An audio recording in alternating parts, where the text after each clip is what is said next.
नमस्कार दोस्तों, आपका स्वागत करता हूं आपके अपने चैनल 5G स्टडी एग्ज़ाम पर। दोस्तों, जैसा कि आप जानते हैं कि यूपी लेखपाल की एग्ज़ाम डेट आ चुकी है, जो कि एग्ज़ाम है 19 जून को। दोस्तों, कैलेंडर में ऐसा ही दिखाया जा रहा है कि यूपी लेखपाल की एग्ज़ाम डेट जो है 19 जून को होने को तय किया गया है एग्ज़ाम। तो दोस्तों, आपसे यही बात सभी के मन में यही चल रही होगी कि एग्ज़ाम डेट तो आ चुकी है और मैंने फॉर्म भी फिल कर दिया है, जो कि जिसमें बताया गया था कि आपको शॉर्टलिस्ट किया जाएगा कि कितने बच्चे बुलाए जाएंगे और कितने मार्क वालों को अंदर किया जाएगा और कितने को बाहर। ये बात अभी तक नहीं बताई गई है। तो दोस्तों, ये शॉर्टलिस्ट प्रक्रिया कब होगी और कितने टाइम में होगी, इसी बारे में मैं बात करने आया हूं दोस्तों आप सभी से। तो अगर आप हमारे चैनल पर पहली बार आए हैं तो हमारे चैनल को ज़रूर सब्सक्राइब करें और बेल आइकन को ज़रूर प्रेस कर लें, जिससे कि यूपी लेखपाल से जुड़ी सभी जानकारी और यूपी लेखपाल के प्रैक्टिस सेट आपके पास जल्द से जल्द पहुँचे, जिससे कि आपकी तैयारी बहुत ही अच्छी तरीके से हो। जिनके दोस्तों मैं आज आपको बता दूं, जिनके अगर 60 से 65 70 के मार्क हैं तो उसमें उनको कोई दिक्कत नहीं है, मगर जो कि 40 50 और 30 के अंदर हैं, यानी 30 से 60 के बीच में जो हैं, उनको ये एग्ज़ाम तैयारी वे कर भी रहे हैं और उनके मन में ये बात ज़रूर चल रही होगी कि शॉर्ट लिस्ट प्रक्रिया होने के बाद मैं क्या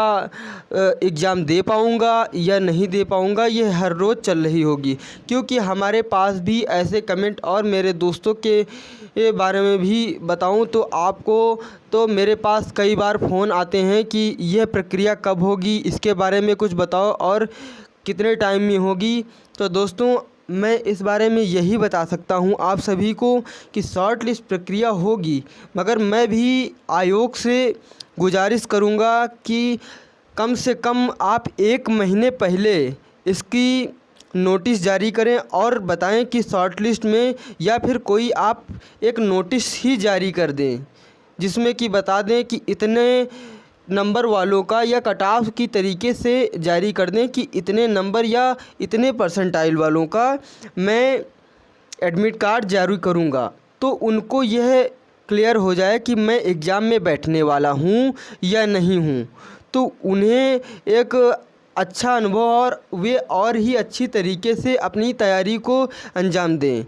ऐसे वे बहुत ही शंका में पड़े हैं कि किस प्रकार से मैं तैयारी करूं, अगर मैं बाहर हो गया तो मेरी तैयारी तो बिल्कुल बेकार चली जाएगी। तो इस सभी शंकाओं का वे समाधान करें और जल्दी से जल्दी आयोग नोटिस जारी करे। नहीं तो फिर हमारे पास तो यही एक, इस समय कहें तो हर भर्ती के लिए एक ही चारा बचता है कि सिर्फ ट्यूटर कैंपेन। तो ट्यूटर कैंपेन कर कर के हम इस प्रकार भर्तियां आगे बढ़वाएंगे तो किस प्रकार से काम चलेगा। तो इससे मैं अपनी सरकार से भी दरख्वास्त करता हूं कि इन आयोगों पर कड़ी से कड़ी निगरानी रखी जाए और हर भर्ती को अपनी नज़रों के सामने से उनको गुजारा जाए, जिससे कि इन भर्तियों में जो धांधली हो रही है और जो प्रक्रिया में बहुत ही धीमी गति है, वह बहुत ही अच्छी तरीके से काम करें और इन पे जो काम नहीं कर रहे हैं, जो आयोग सही से काम नहीं कर रहे हैं, उनको कार्रवाई में लाया जाए, यानी कि उनके ऊपर कार्रवाई की जाए। क्योंकि दोस्तों, आप जानते हैं कि अगर हम 6-7 महीने से अगर हम बता दें कि यूपीएसआई का जैसे कि पेपर दिया गया, उसके बाद से सारा लड़का जो है यूपी लेखपाल की तरफ, एग्ज़ाम की तरफ झुक गया और वो अपनी तैयारी करता रहा और वो अभी भी करता आ रहा है। जिनका यूपीएसआई में सिलेक्शन हो गया है वे तो चलो अपनी प्रक्रिया में लग गए हैं, मगर जो अभी यानी 36,000 बाहर हो गए और 7.5 लाख करीब जो बच्चे थे, उनमें 36,000 यानी 7 लाख मान लिया जाए, तो अभी वे तैयारी कर रहे हैं। वो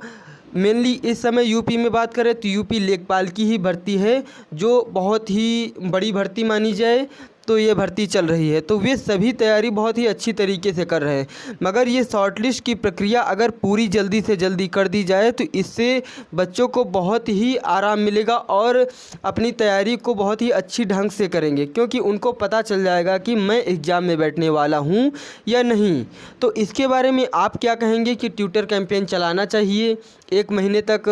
1 महीने के पहले आ जाए। अगर नहीं आता है तो इसका ट्विटर कैंपेन चलाना चाहिए, और जो भी यूट्यूबर देख रहे हैं इस वीडियो को अगर, तो वे भी जाने कि इसको क्या करना चाहिए और इस पे ज़्यादा से ज़्यादा वीडियो बनाएं, जिससे कि आयोग के पास और सभी के पास यह बात पहुंचे कि शॉर्ट लिस्ट की जो प्रक्रिया है वो जल्दी से जल्दी की जाए, और नहीं तो फिर कैंपेन की ज़रूरत पड़ेगी। तो इसके बारे में मैं बात करने आया था। तो अगर यह जानकारी आपको अच्छी लगी हो तो चैनल को सब्सक्राइब करें और वीडियो को लाइक करें और ज़्यादा से ज़्यादा दोस्तों के पास शेयर करें, जिससे कि यह जानकारी सभी के पास पहुँचे और सभी इस पे जागरूक हों। सो गाइस, धन्यवाद।